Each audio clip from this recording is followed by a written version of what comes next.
Alright, thanks everyone. Australian assistant coach Dan Vettori here to talk to you tonight after today's play. So if you've got a question for Dan, let me know. That's your own right. Dan, just start with Josh. How is he after today? Obviously another tough day from another injury. How is he, and kind of how's he pulled up after today? He's pretty despondent. Obviously felt it this morning in warm-ups and gave it a good crack, but it's just unfortunate for him to, I suppose, come back and put so much effort in after another injury with the side strain from the last test, and then to pick up a calf injury here, particularly in these circumstances, was really tough on him.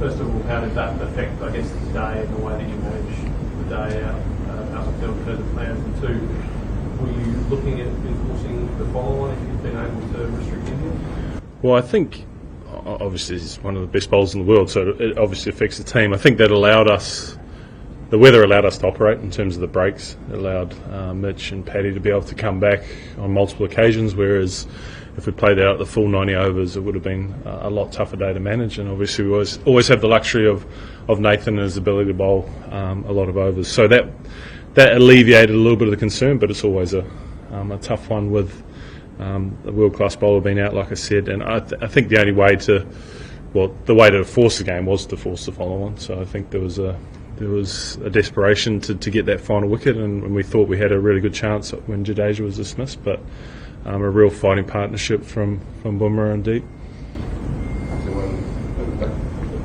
Then, hypothetical, is there anything, any kind of talk like that you guys could have declared early, and then you got some more time than in the game, plus there's a prediction of the rain tomorrow also. So was there any kind of talk like that you guys could have declared early?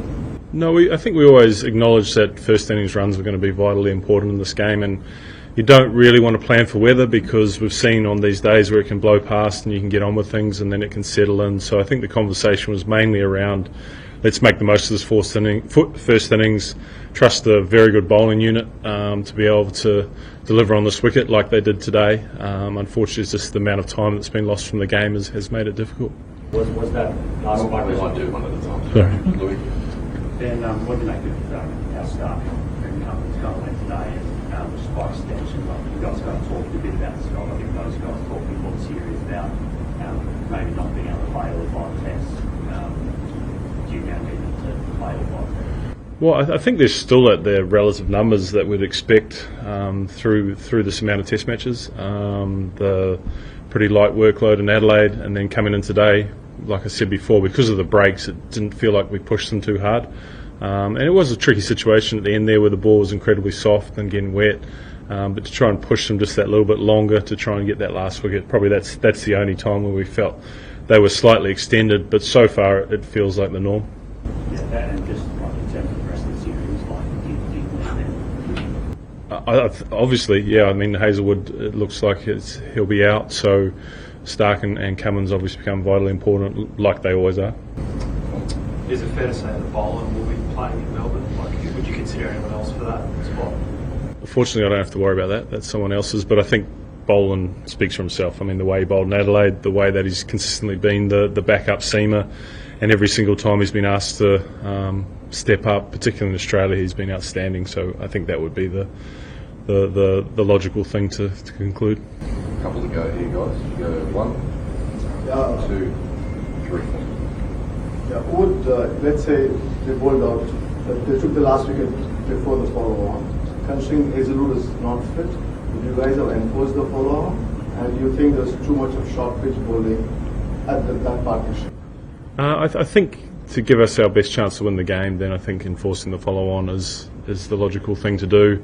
Once again, there's weather around, so we can't predict that. We just wanted to get as many balls as we could in at them. Look, I think the way that Stark and Cummins bowled throughout the day was exceptional, and I don't think there was any critique at all around the back end. I think it's just that the ball got incredibly soft and it was hard to actually find your exact length. But they're always challenging, and they're the main reason that we're in the situation where we had such a great day.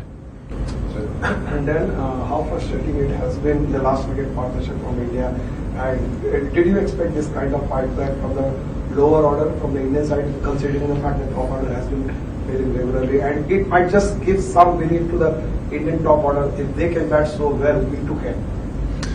Look, I think we expect everything. I think we understand that any batsman on any given day can step up and deliver, and so I don't think we assume that anyone's going to live up to the average. I think you look at those averages and you think there's not much there, but Bumrah's proven that he's been able to put on partnerships. He's been proven that he can attack and he can defend, and I think Akashdeep's better than a number 11. So the team within themselves all understand that every wicket's vitally important. So there was no reason to back off at all.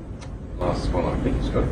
James, just Mitch Marsh and got to overs today. Were there any concerns around his fitness? Was it just a case of the way the brain delays were Josh and Pat? And I guess following on from that, how important are overs going to be from him to the last 2 tests of this series, considering you probably want Scotty Boland and Pat and Mitch to play the last 2 tests? Yeah, he's good to go. There's no issues around his fitness.